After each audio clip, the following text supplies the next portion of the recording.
I get a text. It's from Gabrielle. I don't bother reading it. Sorry, Gabby. Sorry, Rainey. Sorry, other club members whose names escape me. Far beyond my obligations to any club, to anyone else, I swore to myself I'd abandon my childish toys in favor of a man's pleasures, that I'd complete my metamorphosis. So, instead of helping those two at the maid cafe, I'm gonna go on a double date with a girl who reminds me of an older sister and a girl who reminds me of a younger brother, who are also already dating each other at an anime convention. It's not exactly how I imagined emerging from the chrysalis would be, but I think it's hard to complain with any future that involves a beauty on each arm. I post up at the appointed place, appointed time, and they appear, appointedly. Yo. Good morning. Hey. I can feel the love in this anime convention this morning. It feels like hot, cheap coffee still settling in my guts. Not really used to being up and at 'em so early. But change is the goal, I suppose. After a long and grueling pupation, my imago is almost within view. But I didn't know you were into this kind of thing too, Dame. Don't tell me Vi dragged you along too. I did. I was gonna be here anyway, but she did invite me to hang out with both of you. I'm sure to say both, clearly, so there's no misunderstanding. Hell yeah. Please tell me you watch shows that I don't need to read. So Vi didn't warn her ahead of time, but she seems to have gotten over the shock quickly. Ollie's pretty easygoing. Maybe the boundary I thought I was crossing was never there to begin with. Maybe she's okay with this too. Okay with me. This is the beginning of something fun. Something called the three of us. I stifle my schoolboy excitement. Patience, Damien. The day's still young. It didn't occur to me to ask about it when you invited me, Vi, but I didn't know you two liked anime? Anime's okay. You don't gotta be shy, Ollie. We're already here. Not being shy, bozo. I watched a lot of Dragon Ball Z because it's badass, and a lot of Sailor Moon because normal reasons. Because of my normal reasons. Because of the outfit changes. I plead the fifth. I still think you'd enjoy Revolutionary Girl Utena. I don't want to read subtitles. I'm not buying the entire series a second time. What sort of shows do you like, Vi? I usually don't have time for serials, but besides Utena...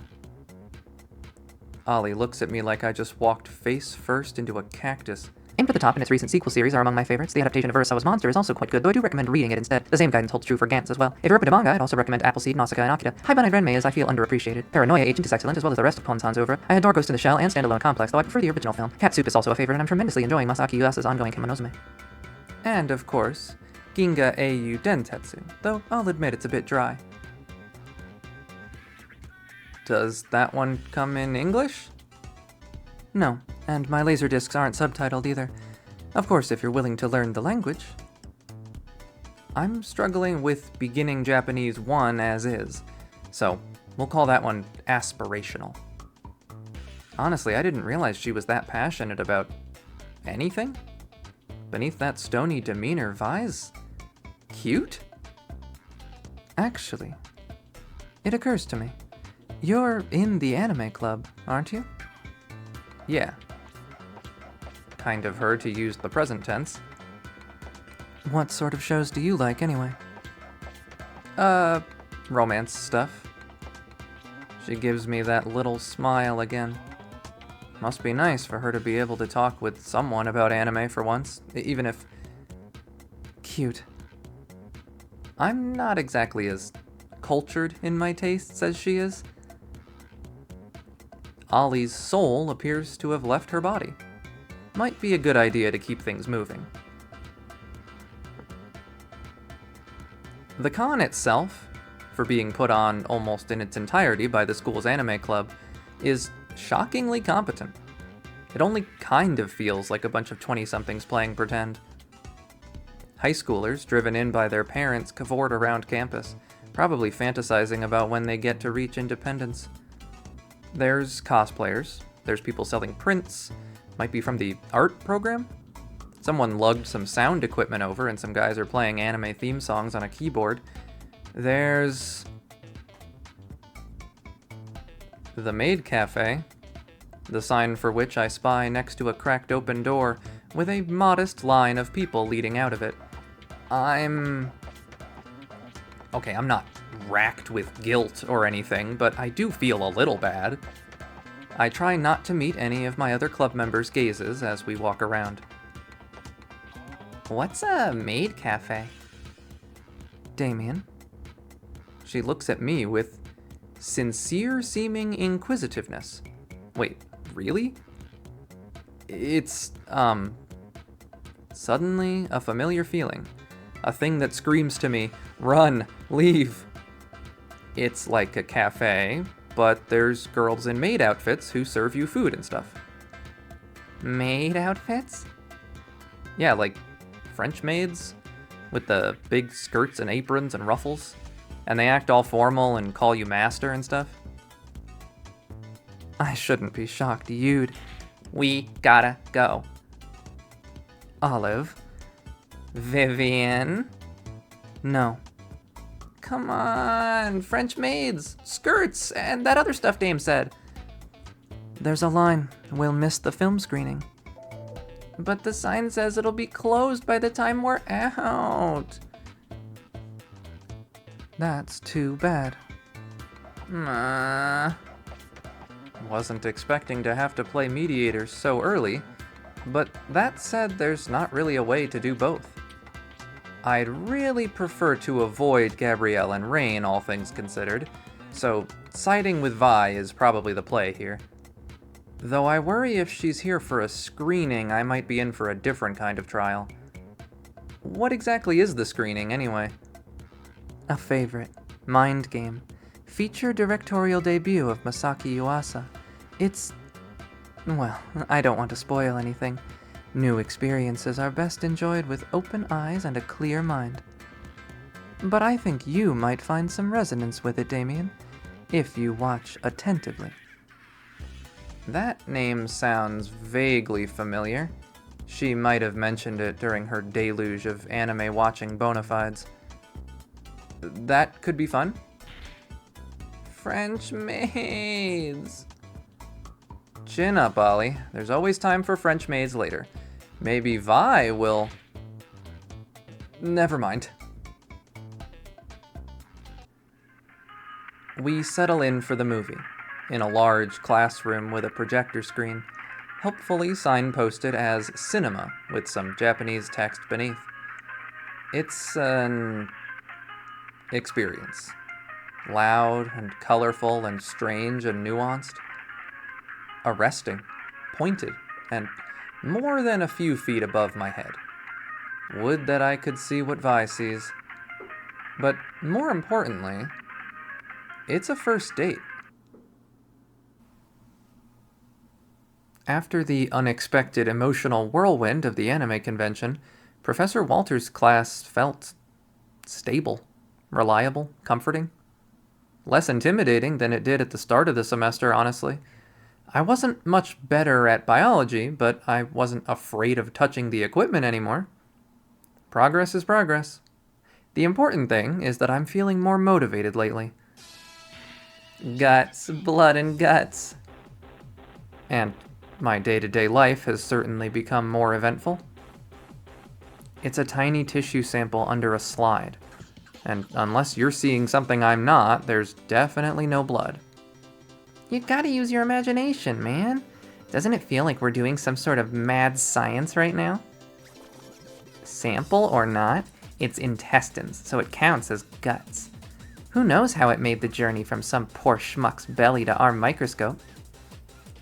I don't need to reply. Ollie launches into a speculative and frankly rather morbid rant about where the college gets the material for their experiments from.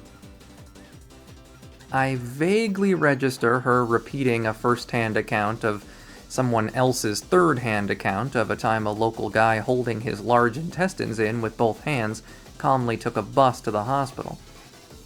When he fished for change in his pockets to pay the fare, no shit, his kidney fell out, rolled around until it hit a lady's shoe, and when I noticed Vi diligently working with another pair of lab partners on the far side of the room.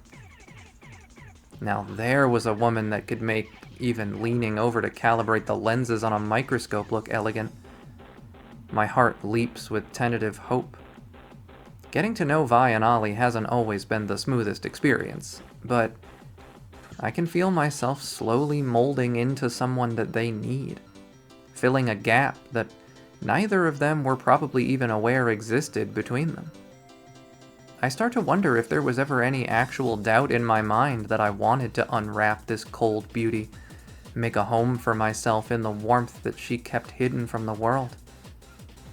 If I decide on a science major, I'll have an excuse to keep seeing her, to keep chipping away at that shell. I could even see myself being a real friend to Ollie given time. If they're a package deal, I might as well come to terms with that now. And when they checked the CCTV, the guy wasn't in any of the footage. So where did they get the lungs for the transplant? As long as Ollie isn't around all the time. More often than not, I find myself dumbfounded at some point in every conversation we have. That's crazy. Wow, thanks a lot. I tell a kick-ass ghost story and that's all I get out of you? I really had you pegged as a piss your pants and cry kind of guy. I find myself glancing back in Vi's direction, suddenly self-conscious that she might overhear this conversation and think I'm an eager participant in it. Ollie's antics could be amusing, but I was trying to take this class seriously. Well, I was trying to look like I was taking it seriously. Sorry, I guess I got distracted when I checked out the clock. Why don't we get back to the experiment? Next time you tell me a ghost story, I'll be a better audience. Promise. Fine. Slide the microscope over. I'll pop the yucky gut sample in there and take a look-see. Inwardly, I let out a sigh of relief. Ollie might think I'm boring as a pile of rocks, but we're getting back on task. Oh, whoops. Actually, the power cord was pretty knotted up when I plugged it in, so I'm not sure how much it can move. Huh. Here, I thought you were just hogging all the science to yourself this whole time. Science pervert. I suppose I can pop under the table and untangle it real quick, if you ask nice. I briefly consider accepting that offer, but waiting for her to untangle the cord when we've already wasted so much time chit-chatting sounds like a hassle. Nah, don't bother. We only need a few extra inches of slack. Just give it a tug, Ollie. Ew. Give it a tug, Ollie. On one hand, I didn't end up having to say anything in my own defense for that god-awful wording. On the other hand, it was only because pulling sharply on the cable at my direction made the plug pop free from the outlet like a cork on a champagne bottle. I don't want to look. I already know what I'm going to see, so I keep my eyes shut and pretend I'm invisible for a few blissful seconds. I pretend that every single person in the lab isn't craning their necks to see which pair of idiots broke thousands of dollars worth of equipment. Footsteps approach. Are either of you hurt? The question comes so gently that I'm briefly stunned into silence. This was a far cry from the biting, blunt way of speaking that I'd come to associate with Vi. If she was irritated with me or Ollie, she was doing a hell of a job compartmentalizing that feeling. TA first, personal relationship second. Damn, so cool. Yeah, we're all good, I think. When I glance over at Ollie, though, I think I might have been a little presumptuous to use the word we. She didn't seem to be hurt, but her closed fist was still wrapped around the power cord. The gravity of the situation seemed to be sinking in, a foreign mixture of embarrassment and anxiety replacing her usual carefree expression. A self-effacing smile was stuck on her face, but it was clearly forced. Shit, that's, not what I meant to do. For reals. I let out a dry laugh, but Vi seems irritated by Ollie's response. Of course not. Perhaps it's my fault for not explicitly and repeatedly cautioning you all to refrain from horseplay in the lab. I should have considered the possibility that some students just... Vi pauses, closing her eyes and taking a measured breath. They just don't take the work seriously. The exchange is cordial enough in tone that the rest of our classmates were already back to minding their own business, but the implications were rancid. Vi's criticism was squarely directed at Ollie. Even though I knew I wasn't blameless in this situation, my jaw felt like it was cemented shut. I felt bad for Ollie. Just not bad enough to throw myself on this particular sword for her. Vi wasn't wrong, after all. I would have been happy to keep my head down and do the experiment without making a fuss, but Ollie wasn't taking it seriously. Wait, that's not fair. And now she was going to turn it into a full-blown argument if I didn't step in to mediate. Hey, nothing we can do about it now, right? It's not like we gassed out the whole lab, so cleanup should be quick. We. Look at me, sharing nebulous responsibility with my rowdy lab partner. I've grown so much. I look from Vi to Ollie, hoping one or both of them will take the cue to dust our hands off and move past the whole blame game. I'll, grab the broom and dustpan, or whatever. Sound good? But... I don't get enthusiastic agreement, but things seem to be on their way to cooling down. I resist the urge to puff out my chest. Hopefully, Vi and Ollie are beginning to realize how much easier their lives would be with a skilled mediator on hand. Fair point. I'll let you handle it then. Good boy. I can feel exactly how red my cheeks turn at those two simple words. Two halves of my brain start a bare-knuckle boxing match over them. I hate it, but I also love it. Either way, I get the strangest sense that Marshall will clap me on the back and call me a lucky bastard when I recount this whole exchange to him later. I might have kept standing there slack-jawed if Ollie didn't knock into me on her way out of the classroom. Huh. I guess she was still upset? The rest of my time in lab passes without incident. I mean, I spend a not insignificant amount of time with my cheeks pressed against the floor tiles as I search for any debris that could have detached from my microscope and rolled away. And Professor Walters tells me to schedule lab time to finish the assignment on another day. So, I'm momentarily surprised when Vi comes back to my table once the other students are filing out. When I see her begin to gather Ollie's belongings and pack them into her forgotten bag, though, it occurs to me that she never did come back. I hope she isn't taking things too hard. It was just an accident. I'm not overly concerned. Olive has a talent for picking herself back up quickly.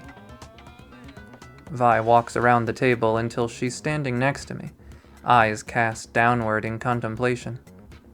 Apparently coming to a decision, she deposits Ollie's bag into my arms with a single decisive gesture.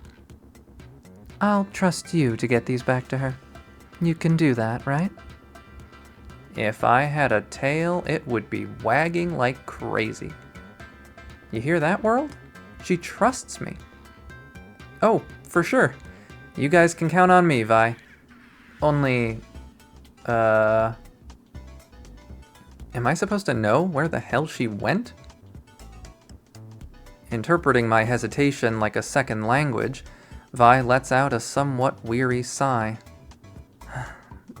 Ollie's always had a talent for channeling negative emotions into something productive.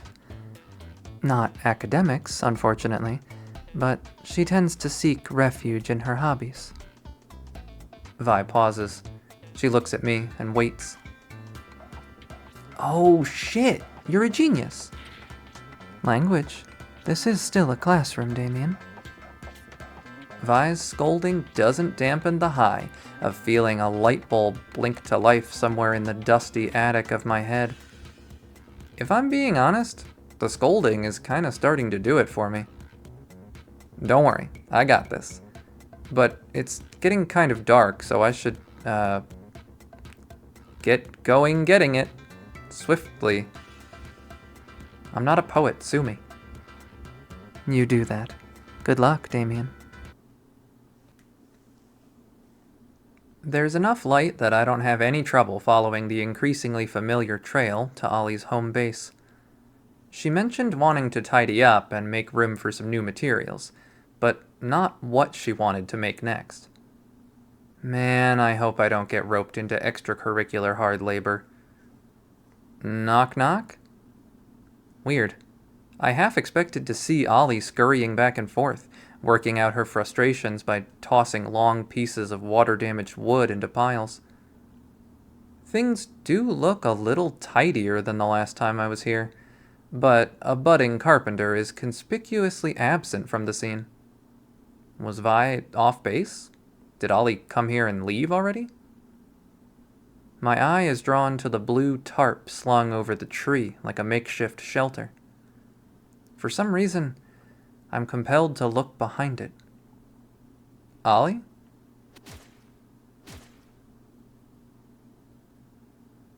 Part 2. Euthanasia. My head hurts. There's a blissful moment where I recall being hung over after the bonfire. That dull ache radiating from the inside of my skull. Proof that I was a regular guy doing regular college things. When I open my eyes, what will I see? The familiar ceiling of my dorm room? I blink, but my brain doesn't register what I'm looking at. I blink a few more times. It's difficult to focus as my brain begins to process information from all 5 senses at once.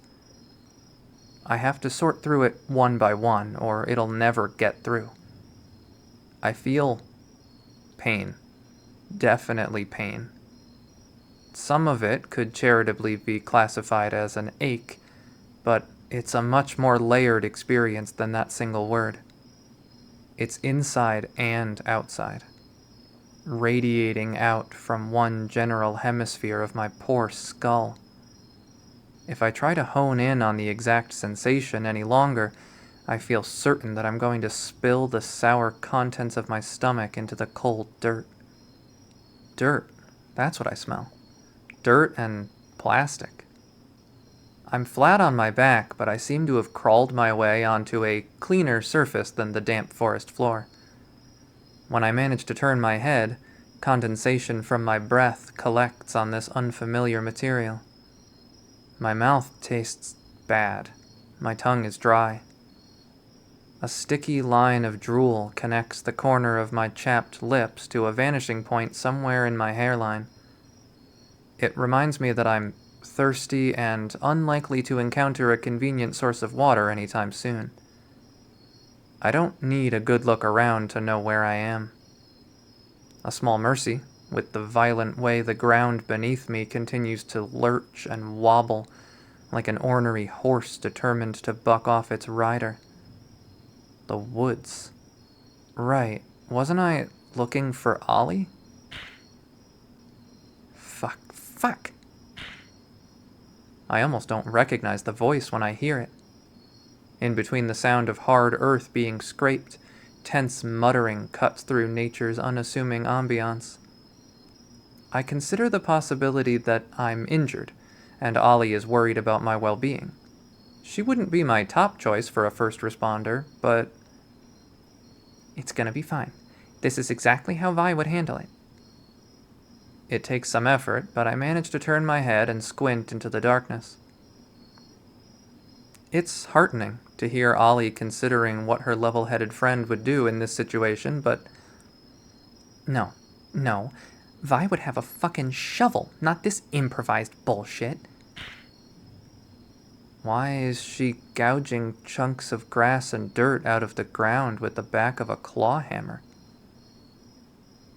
The demanding, throbbing pain in my head screams for attention like a self-aware klaxon.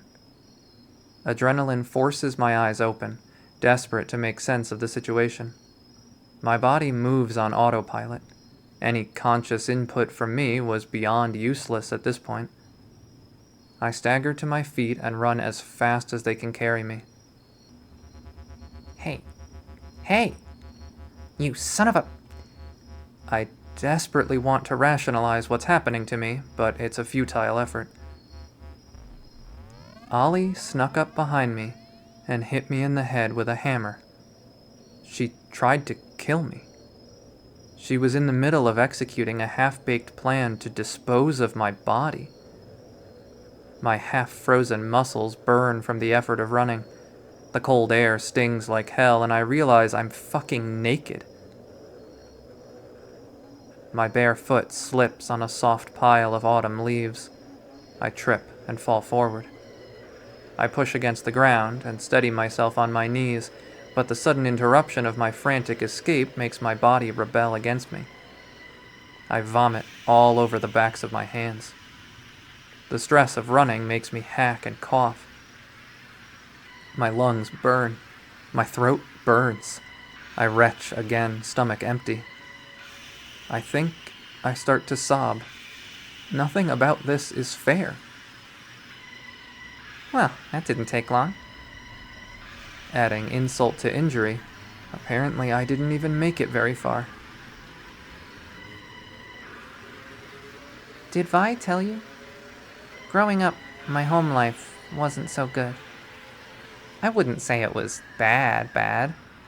Plenty of people had it worse, but I wasn't getting all the stuff a kid needs to turn out right.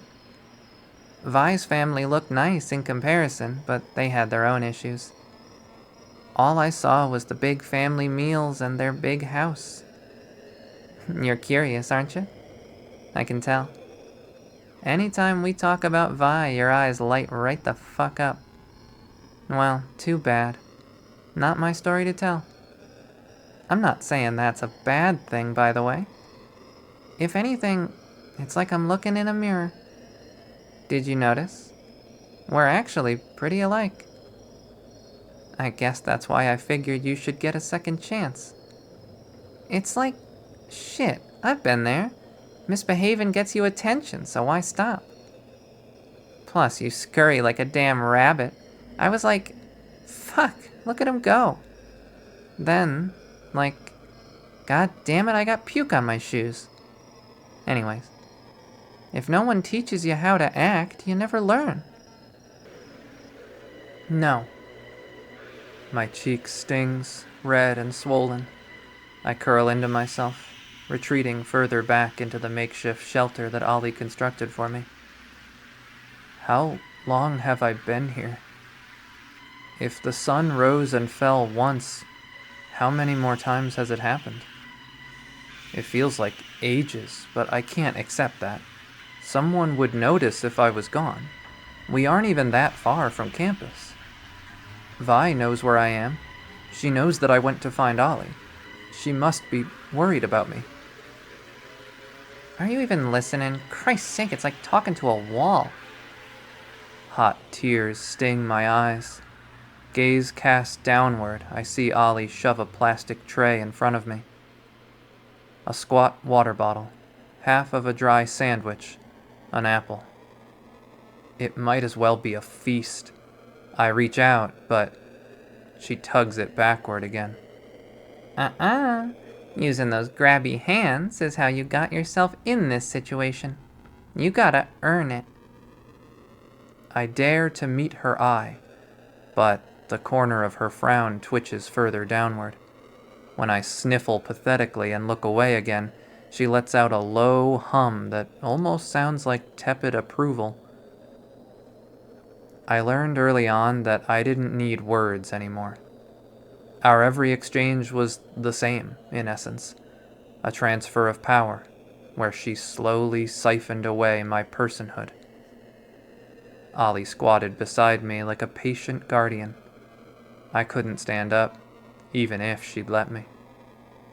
After my first escape attempt, she put her hammer to use again while I was unconscious.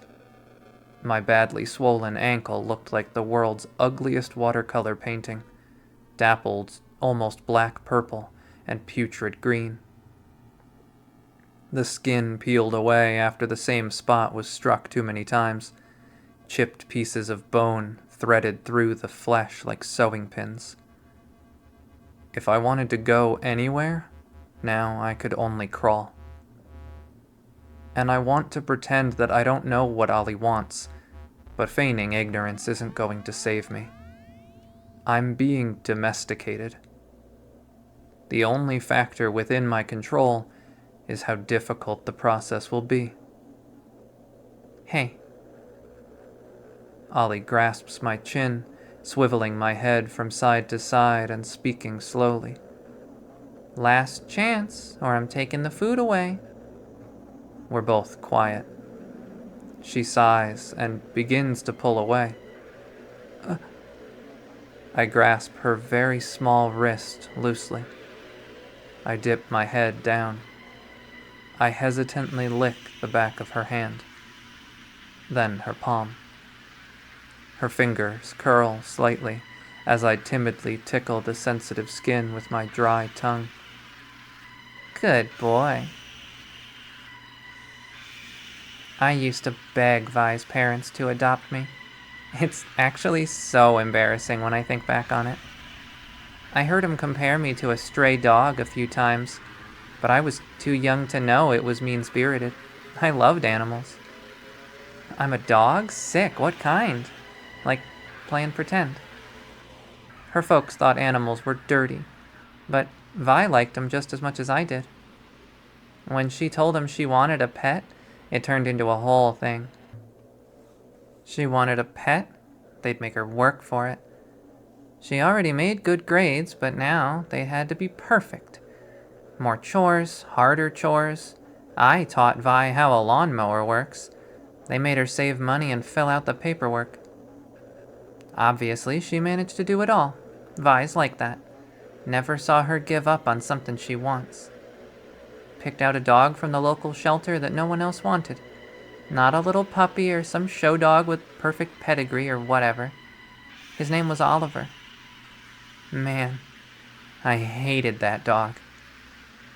I don't think I knew how to hate anything till I met it, but I hated it so fucking bad. It was a good dog, though. Sorta giddy, needed some extra training, but Vi wanted to do the research and put in the time. I never saw her smile so big. I needed it gone. Yes, nice work. You can listen when you wanna, right? Time blends into stretches of light or dark. I'm either alone or I'm with Ollie. Minutes, hours, and days are meaningless measurements. I don't need them. And doesn't take long for me to learn the things she wants to teach me anyway. Once I move past the initial discomfort, it's easy. Humiliation is a clean slate. I don't eat unless she feeds me. I don't relieve myself unless she tells me to. When I mess up, she punishes me. I deserve it.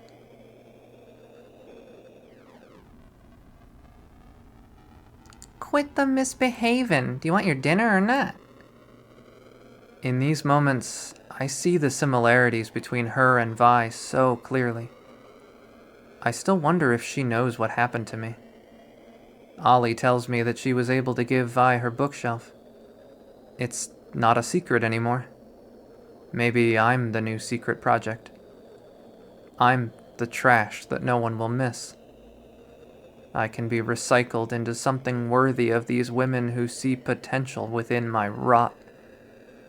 I'm grateful to Ollie, even if she isn't always happy with me. You might not be a lost cause after all. Good boy, Damien. I smile when Ollie comes to see me, to take care of me. After a while, she smiles back. I get her to scratch me behind the ear. I roll onto my back and show her my vulnerable belly. She laughs. I'm too comfortable. I like it too much. My compliance slowly begins to yield diminishing returns. I get hard for Ollie. She pretends not to notice. That hurts worse than the hammer ever did. Eventually, it's a near constant ache that I feel for Ollie and Vi. My body submitted even faster than my mind did. I start to imagine that this is still all part of the fucked up game that Marshall was teaching me to play. I'm winning. They love me. I'm such a good little puppy. Of course they love me. When I don't get the kind of attention I want, I piss on the tarp bed that Ollie made me. I was just a kid. It's a shitty excuse, but I didn't think things through. But Vi's parents were the ones that put the idea in my head. They were always going on about how shelter dogs were broken or some shit. They end up there 'cause no one wants them. They told Vi if he ever hurt her, Oliver would go right back. I don't know. That did something to me. I couldn't stop thinking about it. What if Oliver attacked Vi when I wasn't around? I wanted something to justify how I felt about the whole thing. I never wanted anyone to get really hurt, but one day, like I said, I don't know. Gouged my face with my nails, right in front of Vi. Just proves how stupid the whole thing was. I didn't even hide what I was doing. Went crying to her parents. I think they were hoping I'd do it, crazy as that sounds. They sent me home. Called animal control, I think. I thought Vi would get over it. Like, yeah, she was mad for a bit, but it was a dumb dog. Someone else could adopt Oliver, who cares? Later, Vi explained bite history to me. Shelters take that shit real serious. A lot of them don't take back dogs that bite. She used that real calm, scary voice. You've heard it. Told me her parents made sure the shelter knew exactly what Oliver did to me. Oh, man, I really fucked things up with Damien. I spent a lot of time going back and forth about it in my head. Tried not to get all smash happy with the hammer again. Maybe I could train him up, make him safe for Vi to be around. It seemed like it was working, too. But then, I wasn't doing it for Vi anymore. I was Vi. I took everything I learned from being at her side all this time and used it on him. It bothered me that I started liking it, that he liked it, because we both crossed a line we weren't supposed to. I kept thinking, this is how Vi would do it. She'll be proud of me. But the funny thing is, Vi never even asked what happened to him. Never wondered why he was gone or even said his name again. If she had to acknowledge he ever existed, she called him that dropout. Like it was a fact he was gone and she never expected to see him again. I realized, oh, she doesn't want him. She never did. If I drag him back to her now, she won't like it. It's kinda for the best. Damien's a lost cause. Maybe Oliver deserved the benefit of the doubt.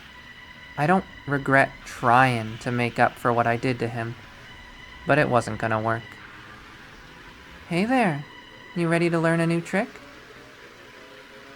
When Damien looks up at me all starry-eyed, I gotta grit my teeth like hell to keep smiling at him. It'll be over soon enough. I don't want to see his face while it happens. I spin my pointer finger and click my tongue. Remember roll over? It's kinda like that, but lay flat on your belly. He has the fucking nerve to look excited about it. This is why he'd never be able to measure up as a dog, let alone as a person. It's still all about him. What's fun for Damien? What kind of reward Damien can get if he's good? He's fucking selfish. He didn't learn a damn thing because he never wanted to. Good boy. Now keep still for me. I plant my feet on either side of him and bend down. It's quick and easy to tie his hands behind his back. The braided plastic cable won't break on me. He whines because it's probably too tight, but I can't have him flailing around on me. He's rotten, but he can't help it. He doesn't understand. It's for his own good. I sit on his back. Before I can lose my nerve, I slide a narrow piece of plastic over his face. I grab a fistful on each side, a few inches behind his ears. I twist the ends around each other so it pulls over his mouth and nose nice and tight. He fidgets beneath me, but I squeeze him hard round the middle with my knees. For a second I worry he'll panic and thrash around, but he just groans pathetically. The plastic goes round when he makes a noise and sucks into his mouth when he tries to breathe. He's trying his damnedest to keep still, just like I told him. Shh, it's okay. It's gonna be fine. My voice is hoarse, like I'm choking right there along with him. His body contorts involuntarily. He tries to kick against the ground, as if desperate to crawl out from under me. If he didn't get himself all beaten up, he might have managed it. I gather up both ends of the plastic in one tight fist to free up one of my hands. I scratch him behind the ear, just the way he likes. Why is it taking so goddamn long? Why can't he just behave himself? I blink away a few stray tears, but I don't break. I gotta be strong until he's gone. When he finally stops moving, I let myself break. I laugh. I laugh and laugh and laugh and laugh and laugh and laugh and laugh and laugh because it's just so fucking funny that I'm doing this shit again. Sorry, Oliver. Sorry, Damien. I'll always win when it comes to Vi.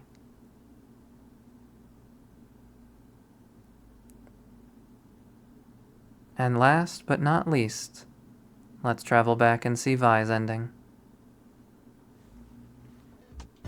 Wasn't expecting to have to play mediator so early, but that said, there's not really a way to do both. This might be a good chance. I should encourage Ollie, even if it means... Oh god. If Rain or Gabrielle are in there right now, I'm a dead man. Come on, Vi. Maid cafes are only here and now. We can see a movie anytime. She looks at me like I'm her hero. So that's how it is. I see. I will be attending the film screening, however. Aw. Okay, I guess we can... Ollie, you should enjoy the maid cafe with Damien. Well, okay. If you're, She glances at me uncertainly. Okay with that? You know it. Nice. As Ollie goes to take her place in line, Vi grabs me by the shoulder. Damien. I can't find it in me to speak her name in reply. Have fun. But I'll remind you this triangular arrangement was your suggestion. So, I expect you to make it up to me. You know I will, Vi. Something in her expression darkens. I do. You'll meet me at the library at midnight. Don't disappoint me. Before I can reply, she turns to leave. Weird time and place to meet, but far be it from me to refuse her. Dame, hurry up. can't hold our spot in line forever. Coming. Our turn comes to partake of the maid cafe before too long. Ollie's head swivels back and forth, examining the club's maids like a cat watching a tennis match. But I feel a pit forming in the bottom of my stomach. And then that pit opens wide when I hear, "Welcome home, Mass." Welcome home, traitor. What the hell?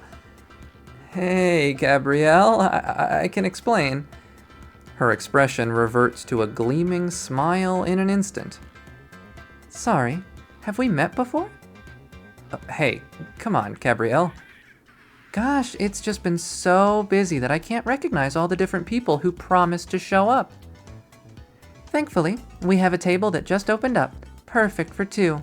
Or 1 person and 1 ghost that vanishes on their responsibilities without a trace. I can't say much to that. Rainy, this one's for you. She slams down some menus on shitty printer paper. Hey, Rain. She turns around. The hell, Dane? Where are you meeting all these cuties? And the hell'd you do to get them so feisty? It's a long story. Just try to enjoy the maid cafe. I'm sure their problem isn't with you. Oh, don't worry about that, Buster. I'm enjoying it plenty already. After a moment, Rain returns. Order. Rain's barely veiled fury is directed wholly at me. I look over at Ollie, who is admiring Rain with a gleam in her eye.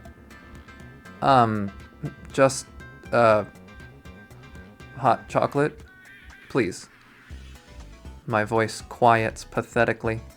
Rain's scary when she's mad. Hot chocolate for me also, please. Rain turns her head slowly to Ollie. Of course, princess. She finds it in her heart to stifle her anger at me just long enough to make Ollie's day. And in short order, she returns. She attends Ollie first. For you, princess. She presents a cup of hot chocolate, adorns it with a precise dollop of whipped cream, and then deftly draws a little heart on top with some chocolate syrup. Merci. And then she makes her way to me. Rain, She curtly places the hot chocolate in front of me, and then sprays whipped cream haphazardly all over my half of the table, and then writes "kill yourself" in chocolate syrup all over the spray. Oh, my hand slipped. And she walks away, just like that. Ollie, at least, found the whole thing funny, and cheered me up on the way out. She enjoyed herself. With me. And that's the important part. This was 100% a successful first date.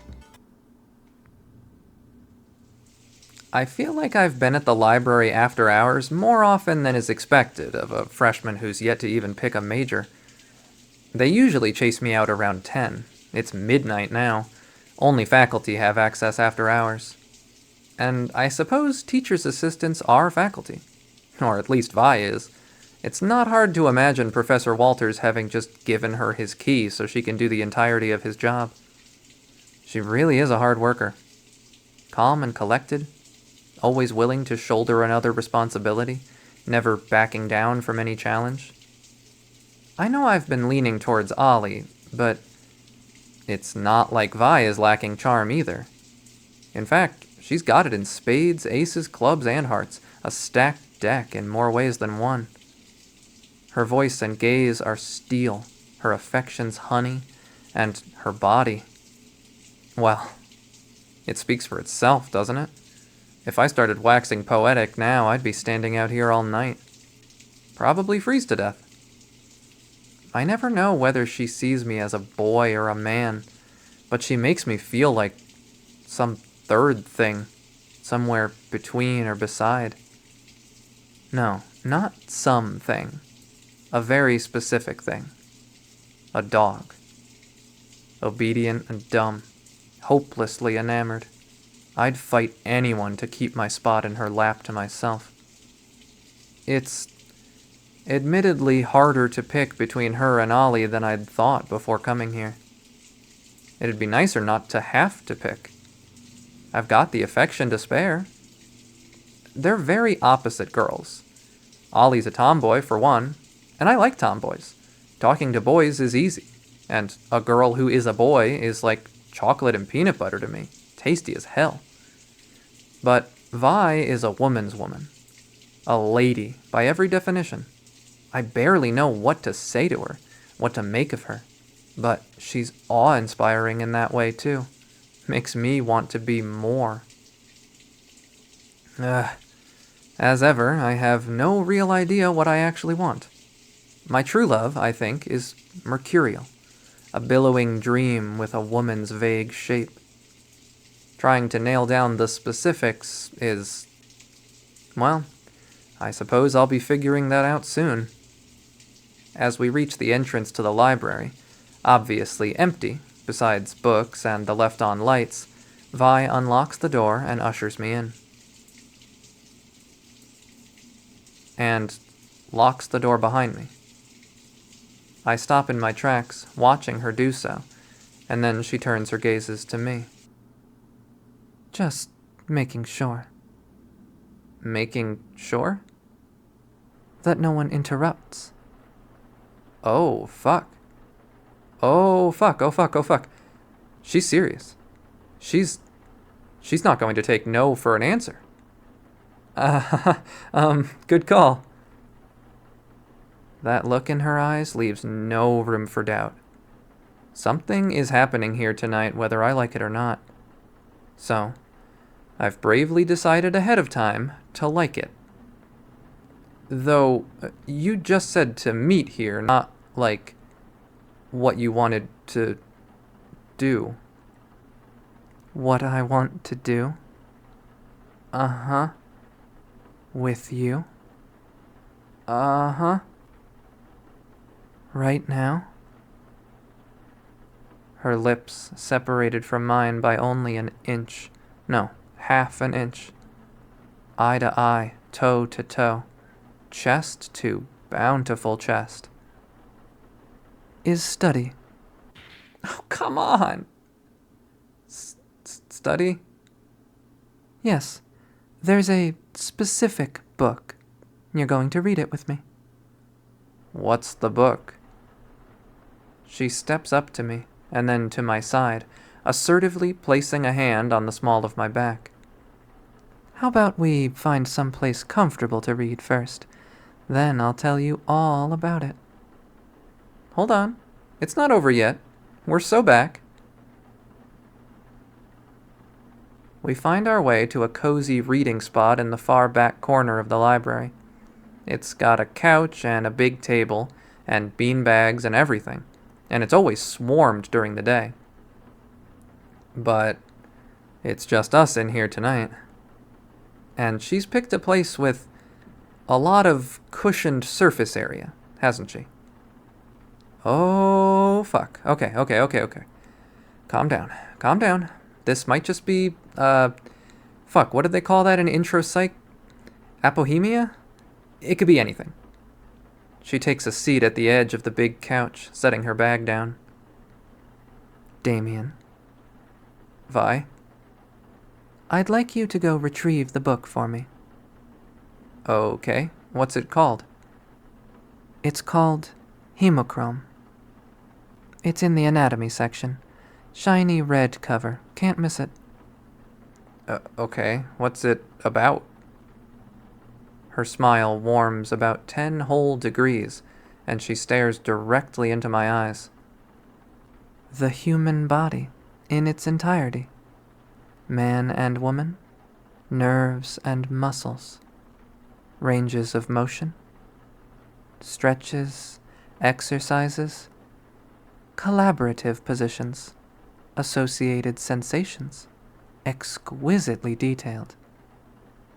She cocks her head to the side playfully. Understand? Oh, fuck. I do.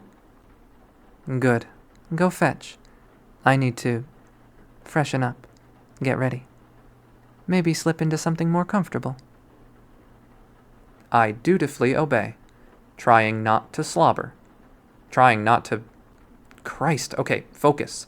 What would Marshall say? This is the pre-game, player. Don't pull a hammy. Man, eat shit, Marsh.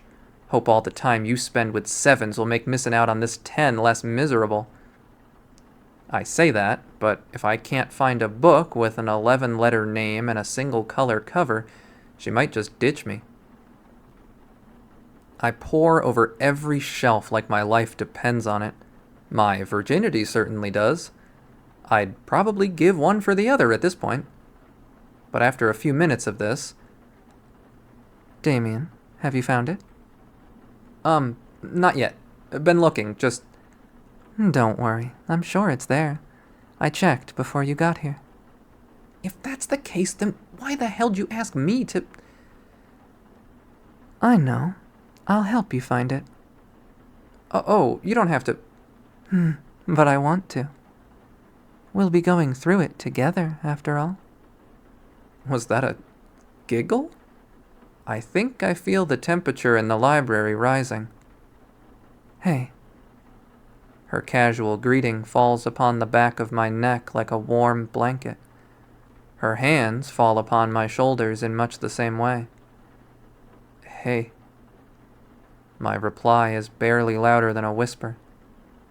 Her hands trail slowly down my back, towards my waist. It's right here, Damien. It is? Mm-hmm. The fingers of one of her hands sneak beneath my shirt, slithering upward along the length of my spine. Her bare palm follows suit, and her wrist pushes my top up and away, bearing my midsection in one assertive push. Damien. This will only hurt for a moment. Huh? What will? I feel a pinch somewhere in my lower back, and the world goes... Part 2. Hemochrome. Before we begin, I would like to explain to you the entirety of the existence of the universe, and all things in it, large and small, in exhaustive detail. It won't take very long at all. In fact, this will only hurt for a moment. These are the first words, the first lie. Its ink is hemochrome, which darkens as it dries. Learn the color well. Your veins are full of it. When were these words spoken? When the Big Bang spun all reality out of nothingness. When galaxies formed from its dust. When stars formed within those galaxies. When planets formed in the orbit of those stars. When 2 satellites in our own sun's orbit collided, forming Earth and the Moon. When an icy planetesimal smashed into Earth's surface, liquefying on impact. When life emerged in the warm oceans of its wreckage. When single-celled organisms became multi-celled ones. When the first predator devoured the first prey. When our oldest terrestrial ancestor crawled out of the ocean onto the land in search of new hunting grounds. When Cain killed Abel, if you believe in that sort of thing. And, Damien, it occurs to me, you haven't had to collect samples in the lab yet, have you? It's a distinct experience from dissection. The subjects are alive to start. Let's say you want to examine the embryos within a pregnant rat. The mother is unnecessary, but her death ought to be painless. It's humane, you see. Put her in a small enclosure, flood the enclosure with carbon monoxide, watch very closely, wait for her to stop breathing. Simple. Her embryos are still alive at this point, but Death changes the body quickly, so you can't waste time. Stretch her out and open her stomach with scissors. The embryos come out like little grapes, almost bloodless, still alive. Even their cradle is still warm enough inside to feel through the gloves. They'll die too before long, but if you did it right, you might learn something. And if you didn't do it right, then a mother and her unborn children died for nothing. So you do it right. You collect all the data you can. You make sure every point of data you collect was worth the lives it cost. That way, you can hold your head high, no matter how blood-soaked your hands are. Necessary sacrifices, obeisant to their caste. Denied their freedom for a brighter future they are not the beneficiaries of. Our world is built upon the masonry of the innocent dead, their empty bodies the bricks, and a gentle lie the mortar. After a certain point, you start to wonder, what's one more?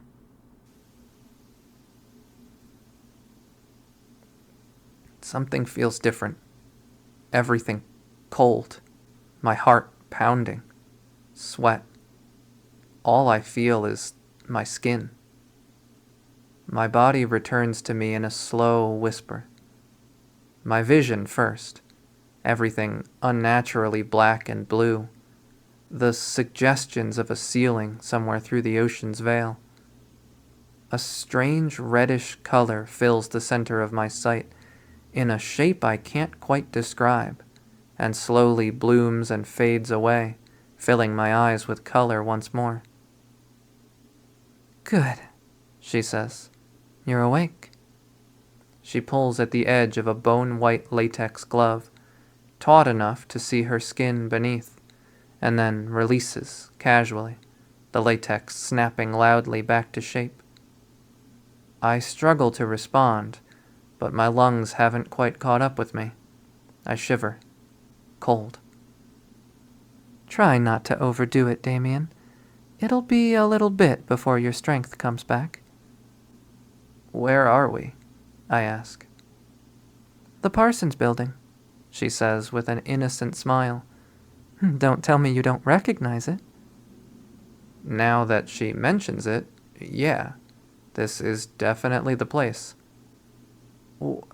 Why? Something turns in my gut. Because it's where I'm going to kill you. She doesn't answer any of my questions. She walks somewhere behind me, humming to herself. I hear the sound of her pressing buttons on something. I try to turn my head, but can't. My eyes can still move, though. I see some kind of machinery on both my left and right sides, details unclear in my periphery. The white nodules attached to me, electrodes, trail off toward one. Wait, that's the EKG machine I helped her move the other day. Huh. When I look down, I see my undressed body. No effort I make to move at all seems to have any effect. Though I'm not restrained, my body feels like it's made of lead. Don't bother, she coos from somewhere close behind me, putting the tips of her fingers on my collarbones. My body remembers the command of her touch, even through gloves. I comply immediately. She lowers her head towards mine, pulling close enough that I feel her breath on my ear. Good boy, she whispers. The words send a thunderbolt down my spine, rallying my heart from its panicked thumping into an eager flutter, subordinate blood vessels here and there stirring to attention. Her gloved fingers trace backwards from my collarbones, up my neck and to my jawline, cradling my head tenderly. I swallow nervously and ask, "Is this some kind of BDSM thing?" A soft giggle in reply. Sure, she says. Let's call it that. I'll explain it to you simply, so there's no room for misunderstanding, she says with an encroaching chill, circling back around to meet my eyes. I was willing to entertain your attempt to insert yourself where you weren't wanted. I thought it was cute. I thought, naively, that you were sincerely interested in making yourself useful for once. Some little part of me was looking forward to it. Without having to do anything at all, another little overeager puppy fell right into my lap. Another fun little project to work on. But you thought you'd take Ollie from me. All that high-minded talk for what? To try and push me out the instant you had a chance? I don't really get it. This roleplay is kind of advanced.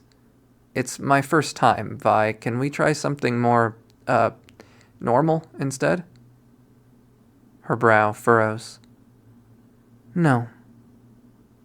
Her face curls into something that, behind her anger, looks almost like a pout. And don't insult the other sacrifices by calling this roleplay. I am going to kill you. Wait, am I not your first? She laughs darkly in reply. No. Her smile is wicked. I've been refining my technique ever since I got access to this little den. I have plenty of experience. A derisive giggle. I thought you wanted to play with a more mature woman, Damien. Do you expect that sort of knowledge comes from thin air? I guess not. I swallow my boyish disappointment and pivot the conversation.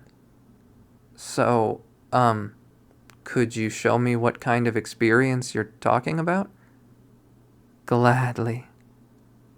Saying this, she withdraws a scalpel from the tool cart nearby, gleaming and pristine. What do you... But before I can finish the question, she draws a line down and across my chest, from my shoulder to my sternum. I yelp in surprise, and she repeats this line on the other side, holding me down with her free hand by my neck. I hear my pulse quicken on the EKG. She makes a third incision, then, from my sternum to my navel. Ow, ow, ow. Damien, I've barely drawn blood. Haven't even cut the muscle fibers yet. Are you going to complain the whole time? I whine quietly in response. That shit stung. People get off on this? Vi, I don't know if this lab rat thing is really working for me. Oh, it will. I look at her with what must be an extremely confused expression, because she continues. Besides the muscle relaxants, I also gave you a little pick-me-up. Muscle relaxants? I recall the library and a pinch on my back, then nothing. Is that what that was? What kind of pick-me-up? She smiles. Trade secret. She takes another alcohol wipe from her tool cart and drags it slowly over the fresh incisions.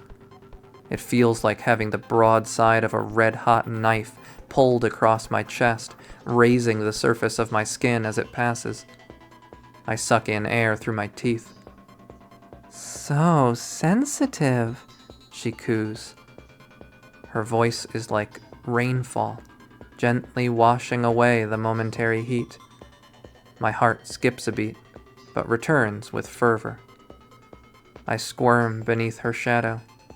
With some smug satisfaction in her face, her gaze wanders back over her shoulder and mine follows, as best as I'm able, towards something near my thighs. See? She asks, her eyes slowly following the cuts on my abdomen back up towards my eyes. It's working. Guess she must have had the same idea about deciding to enjoy this that I did. The burn of the chest incisions and subsequent wipe down is already fading. I can work with... Damien. There's a question in her call, her voice darkening a step. You're a good boy, right? The goosebumps on my skin reply for me. I thought so. For this next part, I'm going to need you to be absolutely silent. Okay?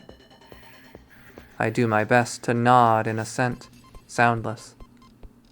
Good boys get treats, Damien. You're a good boy, right? I am. One of her hands presses against one of mine, fingers pinning it to the table. A delicate strength, wielded only against absolute submission. She uses no force at all. In her other hand is a scalpel. She lowers it out of my sight, toward my wrist, calculating some distance and angle in thoughtful silence, and then... The first bite occurs somewhere at the back side of my thumb, close to the wrist. The blade pushes through my skin like water, its approach clear and unobstructed, and in one clean cut severs my radial nerve. My eyes shoot wide open, utterly blind to any sensation, and my teeth dig hard into the insides of my cheeks. An instantaneous and almighty pain, as loud as a point-blank lightning strike and every bit as searingly bright. It could only be the voice of God. The second bite repeats the first, having turned with cold malice toward the other side of my thumb, and in one clean cut severs my median nerve. Still reeling from the first, I bite down even harder. Something warm fills my throat, tastes like metal. I must have torn the insides of my cheeks open. My teeth grind, mouth full of blood as it is. I could not scream even if I wanted to. It could only be a condemnation, a castigation, a curse. The third bite arrives with no less mercy and no more delay. Moving across the base of the palm, it strikes somewhere between the base of the pinky and the wrist, and in one clean cut severs my ulnar nerve. Agony without form or name, ancient and conceptual, certainly divine, and as all ancient divinities are, boundless in its cruelty. My central nervous system mourns my hand, which cannot be reached and is certainly dead. The thresholds upon which the calls stop and crackle and pop like sparks dancing on the surface of gasoline, blazes igniting where they land, stretching out, onward and forever, into a plane of suffering from which there is no escape. I could only be dead, and this could only be hell. Vi says something to me, but I cannot hear it. Something in her face changes, but I cannot see it. My senses fade under oppressive noise. I feel the warmth of vomit in my throat as I black out. Welcome back, Damien. My senses flip back on like a light switch, but it's a moment before I begin processing them again. Sight and hearing come first, desperate as I am to see another human, any person at all, even or especially if it's Vi. That carnivorous smile of hers has an esteem for me in it that I don't think I have ever in my lifetime seen another human direct at me. You've been an exceptionally good boy, Damien. My veins throb in response. Maybe I really am stupid. And exceptionally good boys get the good stuff. Her gloved hands reach to my arm, above where she. My eyes travel downward first, encountering the breathing mask that's now on my face, obstructing my vision of my torso. I'm too numb to care. This may as well be happening. My gaze then bounces off to the side, towards my dead hand, which honestly looks fine besides the bloody bandages. I can see my pulse twitching in it just a little.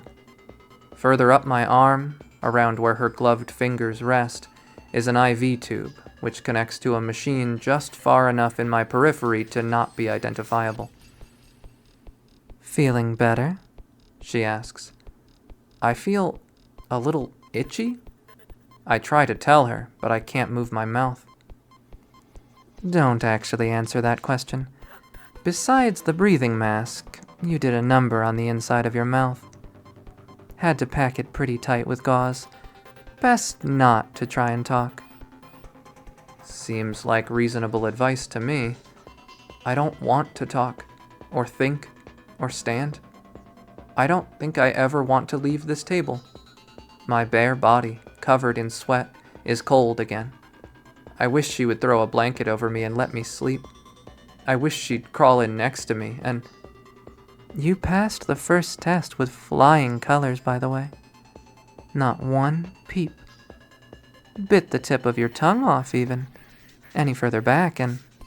well... She chuckles at the implication. You did also throw up all over yourself. Not very cute of you to make me clean all that up, but not against the rules either. So, it's acceptable. We all have room for improvement. Now, shall we begin the main event? Huh? What the hell has all this been so far, then? I hear her exhale through her nose, as though expelling some feverish thought.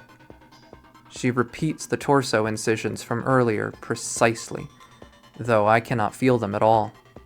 Her hands move slower, as though cutting through deeper tissue. Didn't she already cut this once? She parts something with her hands. She must see something she likes. Damien. There's a song in her voice that sets my heart on fire. You've been holding out on me. These are... Her hands reach delicately outward towards my chest to caress something softly. It barely registers over the anesthesia. Oh, right, she says suddenly, her stare coming back to me. You can't see anything over that breathing mask, can you? I do my best to shake my head no. Well, how do I put this? You have the prettiest guts I've ever seen. Just like that, she returns to her delicate prodding. I want to ask her if she thinks that's a normal or good thing to say to someone, but then I don't think I could move my mouth if I wanted to.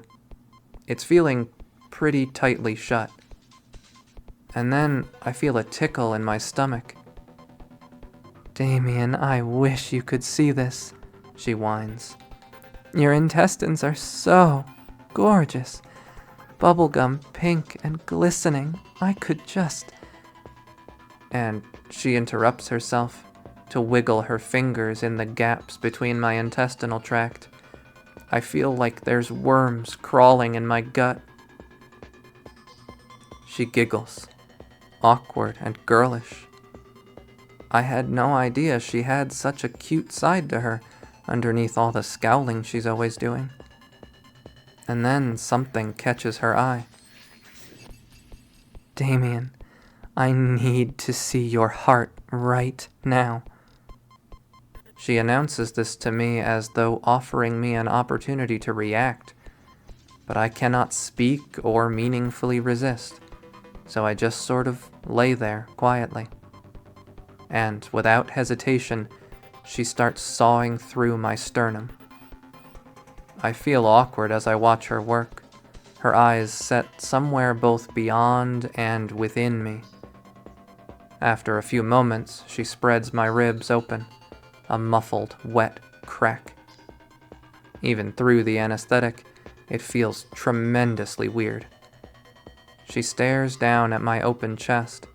Her gloved hands descend with intent, fingertips pressing into my lungs, cupping and almost threatening to squeeze, mapping their contours with rapt attention. And, delicately, she spreads them aside. I can almost see my heart reflected in her eyes.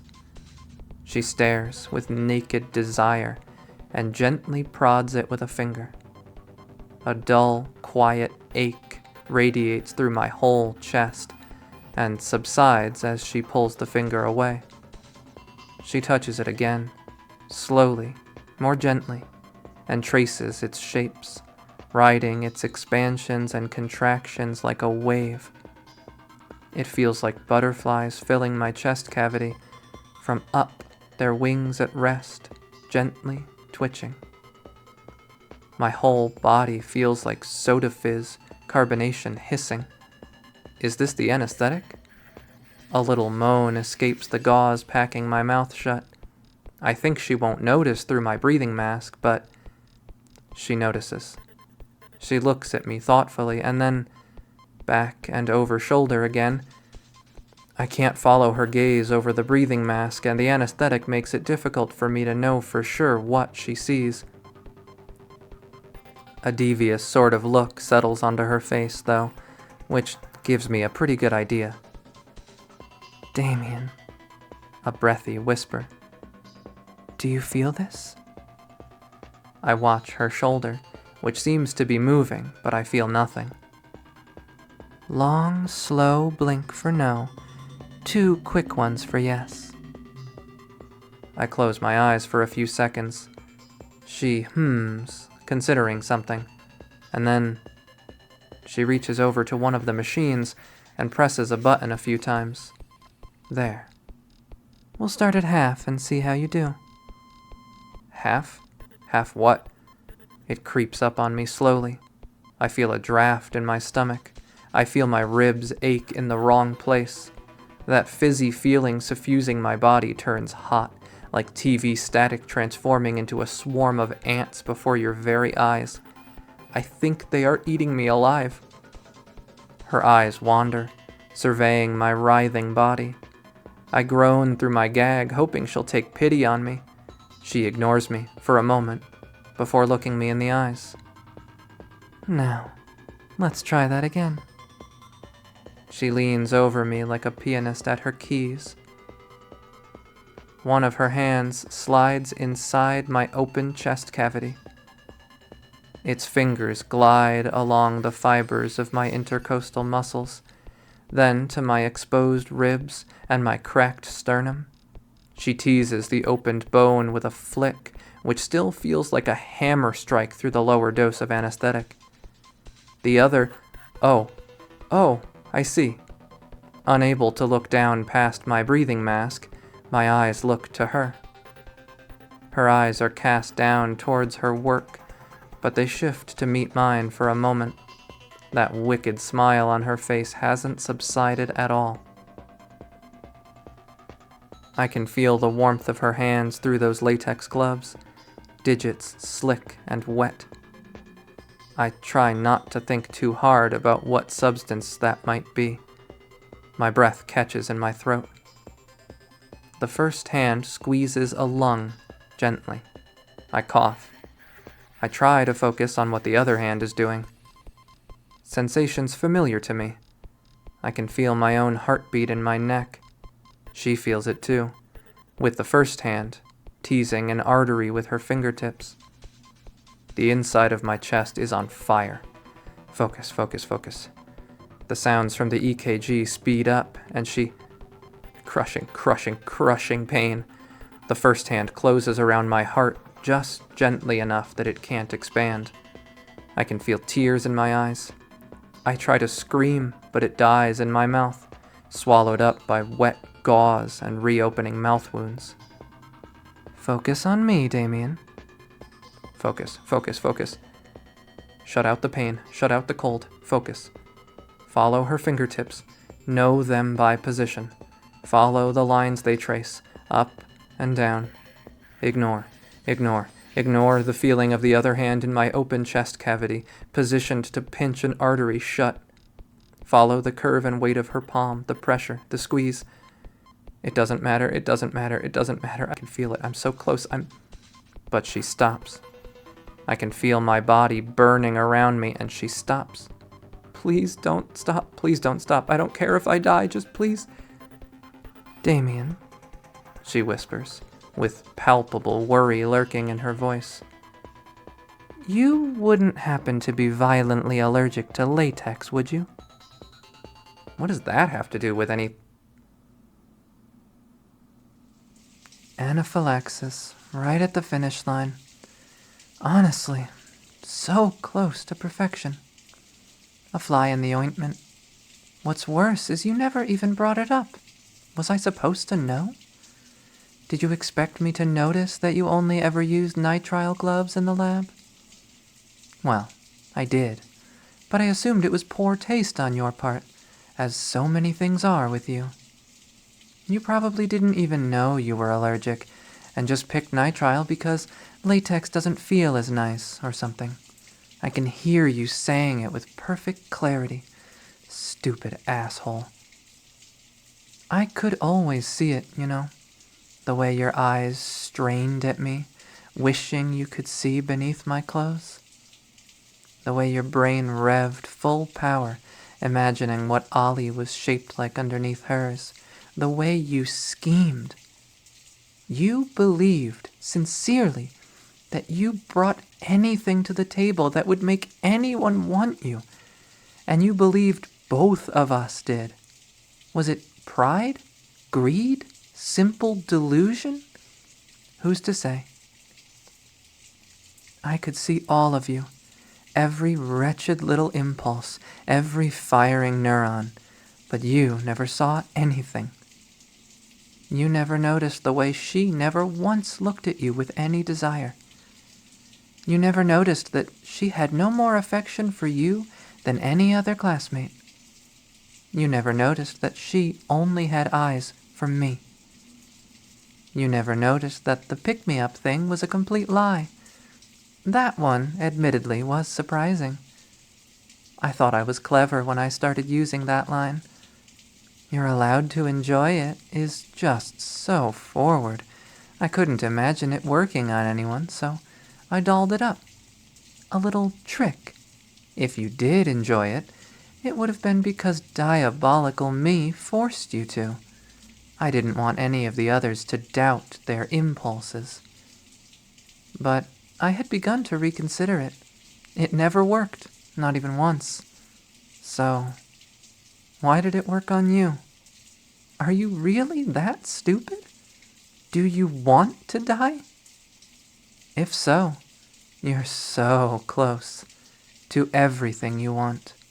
You have been for a while now. You remember a few weeks back? You walked to the campus store through the woods past midnight in 40-degree weather and rain for God only knows what stupid fucking reason. You were in some gossamer thin t-shirt and sweatpants too big to sit right on your waistline, and you were soaked to the bone and...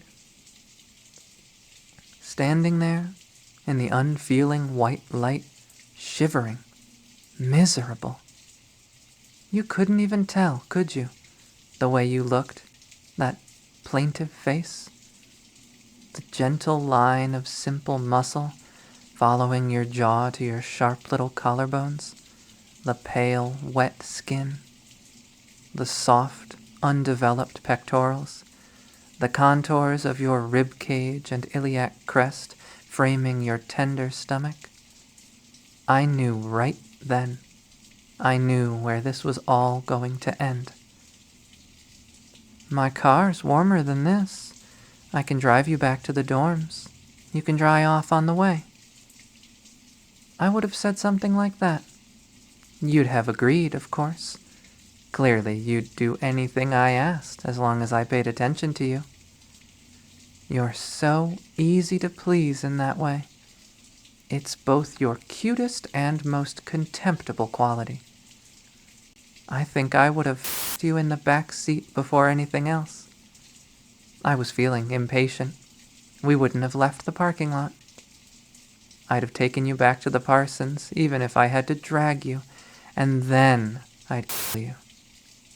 And I'd strap you to this table and you up and with what I found in you.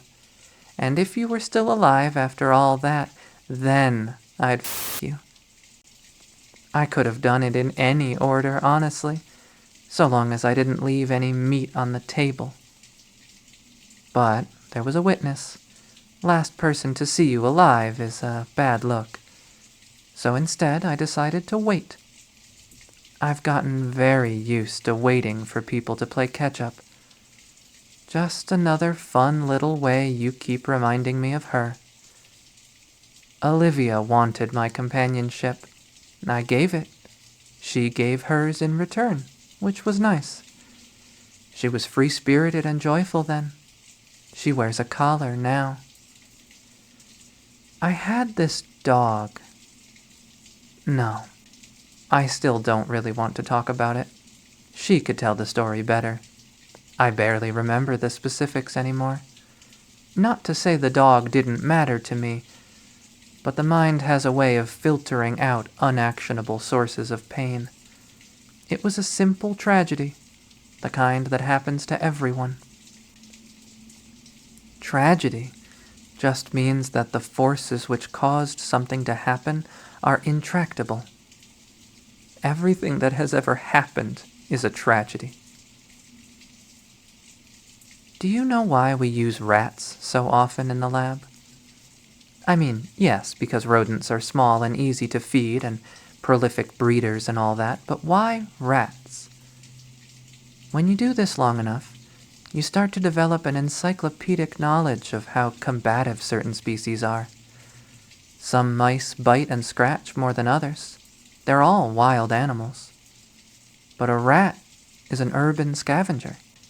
Any meals it gets are won from the trash or the gutter or your pantry. They can't afford to be afraid of you.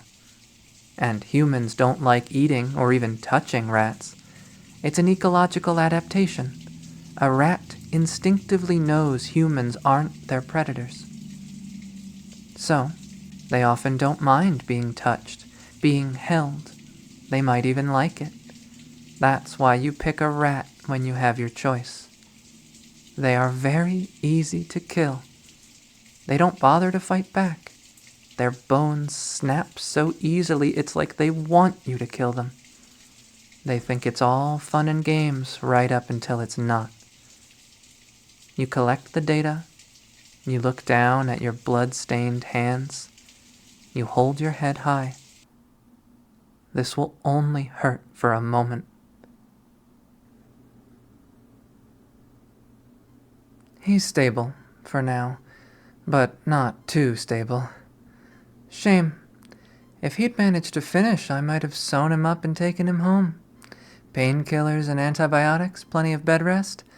I'd have to tie him down so he didn't get any ideas about running. Keep his mouth shut, too. Sutures? Staples? And then, when he felt better, I could bring him back here and do it all over again. Not every day you get such an obedient puppy. But, as he is, it took everything I had to keep his head above water. The lab's whole stock of antihistamines, cortisone, albuterol, plus some of the neighboring labs, too. Really glad the pharmacology students are so lackadaisical with their leftovers. Luckily, I keep an EpiPen on me for Ollie. I think most of the epinephrine in the building already got cleared out. If I couldn't find any, he would have... Well, I suppose it wouldn't matter to him. But there's still something I need that he can't give me if he's dead. I was really hoping this would last longer. Between the anaphylaxis and the work I've already done, he's barely hanging in there. If I got him to a hospital, he might make it through the night. But that's not happening. Killing him is the point. I'm not about to renege on that now. His eyes flutter open, slowly and weakly, like coming out of a pleasant dream. Tough luck, boy. You're not quite through yet. He looks over at me with a look warmer and softer than I probably deserve. His eyes unfocus for a second. He's still flagging. Do it right. Collect all the data you can. Make it count. Hold your head high. I look down at my hands. The black nitrile gloves are spotless. Damien. I intone his name without emotion, clear and dark. He responds to this tone best. His eyes refocus as he turns his gaze to me. He awaits my command, obedient and purposeful. His pale skin glistens with cold sweat under the light of the operating table, a bright red Y on his chest, loosely clipped closed. Laying down like this, the ridges and curves of his musculoskeletal system slide gently beneath his skin, his chest rising and falling with measured breaths. He reminds me a little of her. She'd look beautiful like this too. I shake the thought loose. You remember what I told you earlier, right, Damien?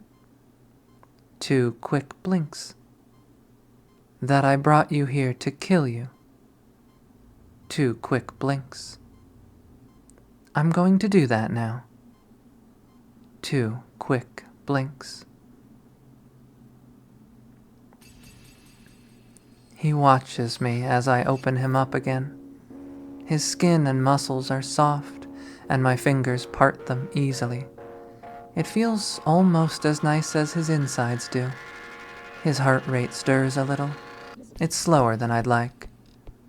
He's still only on the half dose of anesthetic. I don't think I'd be able to wake him if he wasn't, and I need him awake. I don't have the time to waste on clinical distance. I pull the anesthetic machine a little closer to the table so I can reach it more easily, and I climb on top of him, straddling his waist. The EKG's tempo spikes. I think I see an ectopic beat on the readout timed to the instant I got into position. That's what I wanted to hear. Something familiar throbs in his lap, greeting me. Down, boy. You're not getting that lucky. I lean forward over him, a scalpel in one hand, and meet his eyes. Damien. His eyes remain focused. This will only hurt for a moment.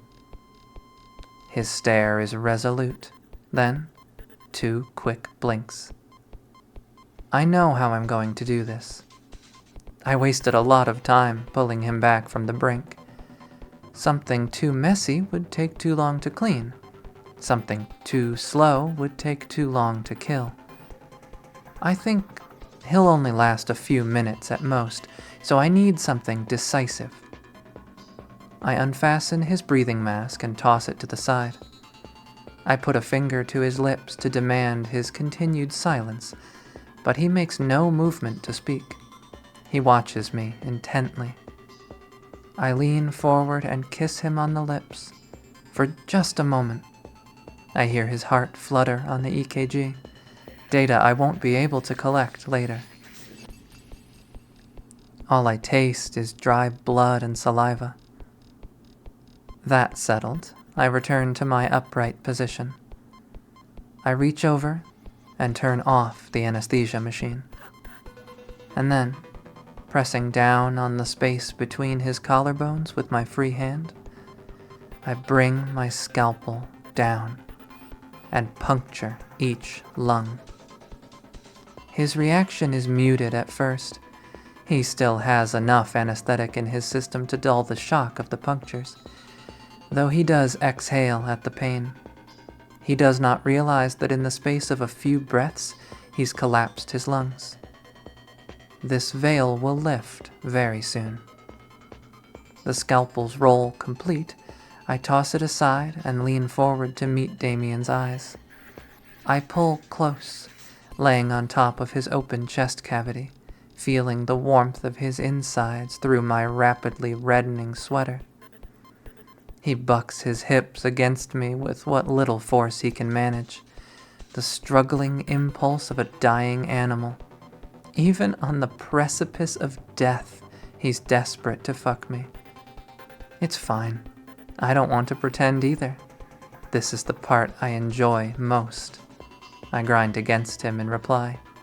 The finale is approaching, and when it arrives, I want to... And that's when I hear it. The beginnings of death rattle. A sharp, wet, shuddering inhale. His blocked mouth and open lungs create an indescribable sound as he breathes in vain. He does his best to keep his eyes on me, but his face contorts and reddens in agony. I pull my face close to his, to see him more fully, to hear the pained and useless passage of air through his nostrils. It won't be long at all, the bloom of his death. I put my forehead to his. Our noses touch. He writhes beneath me. Focus on me, Damien. Breathy intonation, quiet, from the back of my throat. His eyes focus on mine again. I like him best like this, as a collection of learned behaviors. Can you feel it? His desperate movements are getting shallower and weaker as the panic in his eyes increases. I pick up the slack. Typical. I rest one hand near his neck as the other slips beneath my waistband. I find I am enjoying this more than I expected or realized. I chase a little moan out of myself unexpectedly with precious little effort. He perks up a little. He doesn't have much more left in him at this point. Damien. The words leave me in whispers between my gasps. I need you to die for me. Understand? His trembling eyes stare through me, unblinking. Perhaps comprehension is beyond him now. Or perhaps he can see it coming into view. Come on, come on. I shudder. Die for me, Damien. I need you to die. Die.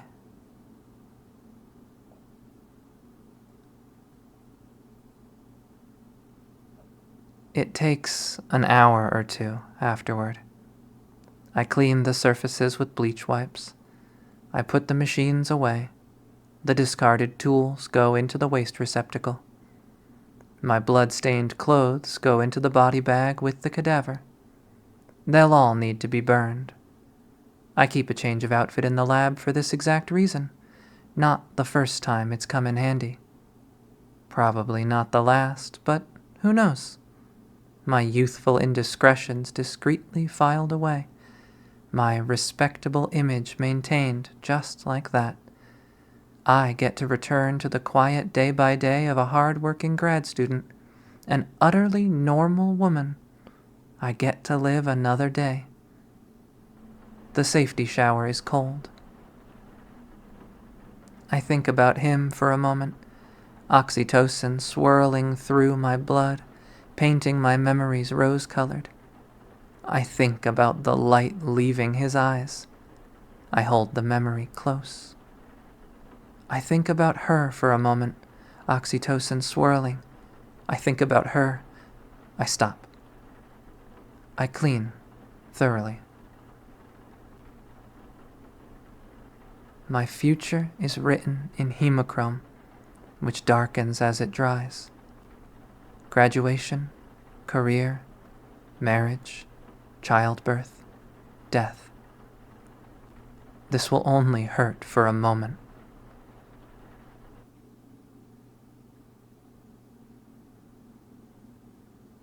And thank you for watching. Goodbye.